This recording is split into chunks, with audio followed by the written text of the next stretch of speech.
अजमेर दरगाह act से भी ये वार्ड है, बाहर है, लिहाजा हमारी ASI सर्वे की जो एप्लीकेशन है वो अलाउ किया जाए और वहाँ सर्वे हो तो कम से कम ये पता। अस्सलाम वालेकुम व रहमतुल्लाह। दोस्तों आज 20 दिसंबर 2024 थी और अजमेर शरीफ का फैसला आना था कोर्ट से।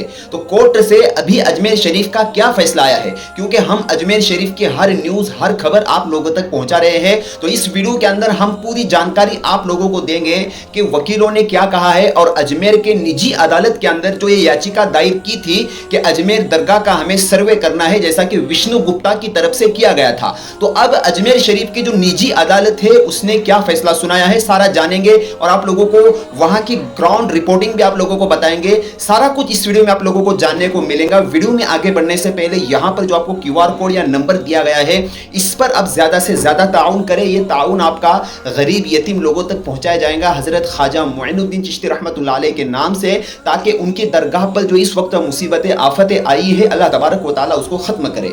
तो चलिए दोस्तों आज की अपडेट जानते हैं। सबसे पहले तो मैं आप लोगों को बताऊं कि विष्णु गुप्ता तो इस बात पर अड़ा हुआ है कि वहां पर शिव मंदिर है और शिव मंदिर रहेगा और हमें जो है कोर्ट से सर्वे की मांग चाहिए, सर्वे की उन्होंने अपील की थी। तो दोस्तों आज जो है सुबह के अंदर अजमेर की जो अदालत है, कोर्ट है, उसने दोनों पक्षों की बातें सुनी, विष्णु गुप्ता की भी बातों को सुना और अजमेर शरीफ के जो सेक्रेटरी है उन्होंने भी अपनी सारी बातों को रखा कि अजमेर दरगाह का वजूद कब से है और हजरत ख्वाजा मोइनुद्दीन चिश्ती रहमतुल्लाह अलैह की जो मज़ार है और जो दरगाह है 800 साल पुरानी है।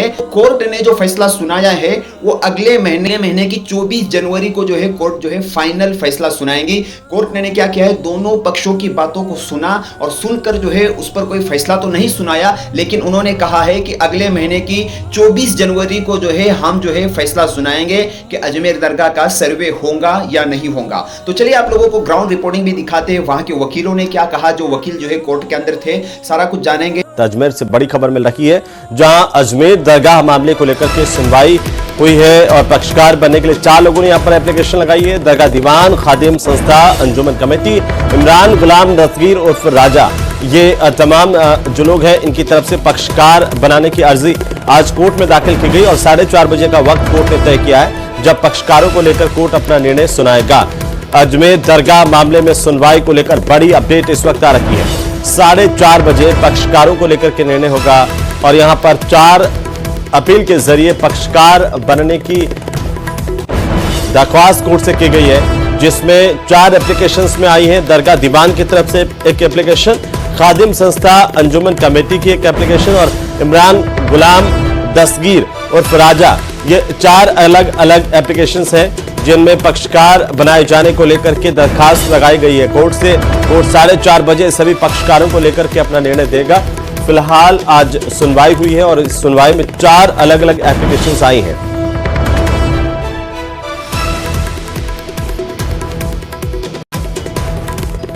आज सुनवाई हुई, माननीय मनमोहन सिंह चंदेल जी की अदालत ने आज सुनवाई हुई है।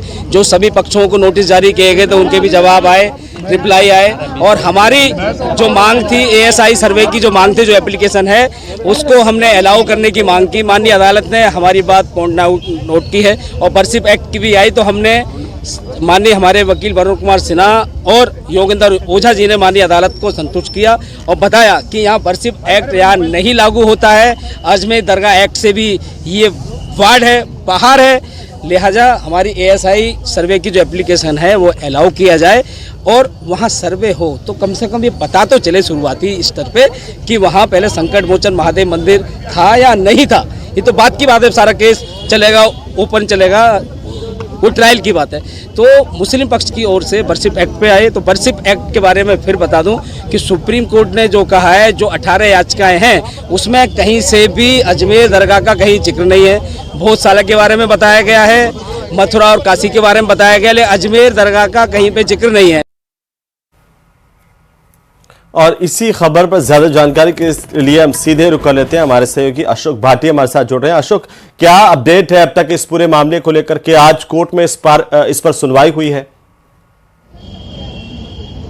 जी बिल्कुल, इस मामले में लगातार सुनवाई जारी है। 4 एप्लीकेंट ऐसे आए हैं जिन्होंने इस मामले में जो है अपने आप को पक्षकार बनाने की मांग की है। साथ ही जो दरगाह कमेटी के वकील हैं उनकी ओर से इस केस को खारिज करने की भी मांग की गई है। हमारे साथ हिंदू सेना के राष्ट्रीय अध्यक्ष जो खुद मौजूद हैं, उनसे जानते हैं पूरा प्रकरण लगातार चल रहा है। दूसरे पक्ष की ओर से भी अब जवाब जो है वो दे जा रहे हैं। दरगाह कमेटी के वकील की ओर से कहा गया कि ये केस चलने लायक नहीं है, क्या मानते हैं आप? ऐसा है, वो तो पहले दिन से ही कह रहे हैं कि केस चलने लायक नहीं है, लेकिन माननीय अदालत ने केस को स्वीकार भी किया और सभी पक्षों को नोटिस भी किया है। जब सभी पक्षों को नोटिस होगा, नोटिस पे जवाब देने थे, लेकिन अभी जवाब देने के लिए उन्होंने और समय मांग लिया, आप देख रहे हैं। तो ठीक है, समय मैं तो कह रहा हूँ अदालत से और समय दो उनको, ताकि कम से कम संभल जैसी स्थिति ना पैदा बोले कि हमें नहीं सुना गया, हमें समय नहीं दिया गया। हम चाहते हैं हम थोड़ा समय लग जाए न्याय में, लेकिन जो मुस्लिम वर्ग है, जो मुस्लिम पक्ष है, उनकी बातें सुनी जाए, गंभीरता से सुनी जाए। ऐसी बातें नहीं सुनी जाए, उनका भी पक्ष सुनो और समय मांग रहे हैं और समय लीजिए। लेकिन हमने जो हमारी ASI सर्वे की जो एप्लीकेशन पेंडिंग थी, उस एप्लीकेशन को अलाउ करने की बात की। जब अलाउ करने की बात की सर्वे की एप्लीकेशन, तो वहाँ से बरसिप एक्ट की बात है कि बरसिप एक्ट पे माननीय अदालत ने किसी भी फैसले के लिए मना किया, जैसा कि आपने सुना है। तो हमने अदालत को बताया, बरसिप एक्ट हम साथ लाए थे, हमने अदालत को बरसिप एक्ट भी दिया और पढ़ाया, बताया कि बरसिप एक्ट यहाँ लागू नहीं होता है, क्योंकि बरसिप एक्ट में मस्जिद, मंदिर, गिरजाघर और गुरुद्वारा आता है, कब्रिस्तान नहीं आता है और दरगाह नहीं आती है, ऐसा कोई उसमें जिक्र नहीं है। एक और दूसरा, जो पटिशन सुप्रीम कोर्ट में फाइल हुई थी मुस्लिम पक्ष की ओर से, उन्होंने कहा था उसमें कहीं से भी अजमेर दरगाह केस का जिक्र नहीं है। जो पटिशन्स थी जिनका जिक्र था 20 पटिशन का, उसमें ज्ञान वापी, मथुरा, भूसाला, संभल, उनका जिक्र था, अजमेर दरगाह का जिक्र नहीं है। तो वहाँ पे वो बरसिप एक्ट लागू नहीं होता। तो इसीलिए हमने कहा अदालत से कि वो एप्लीकेशन हमारी अलाउ करें। तो माननीय अदालत ने सभी पक्षों को सुना और जो इंटरवेंशन के लिए आपने बताया कि कई लोग और पक्षकार बनने के लिए आए, तो वही कानून के तहत आए। लेकिन क्या है, हम यही चाहते हैं कि भाई बेवजह जब ज़्यादा पटिशन आएंगी तो केस खराब होगा। और दूसरा, आपने दरगाह दीवान और जो खादिम की ओर से भी उसमें इंटरवेंशन आ रही है। मैं मानता हूँ इन लोगों को अशोक नजर बनाए रखिए, अपडेट हम आपसे लेते रहेंगे। बहरहाल बहुत शुक्रिया तमाम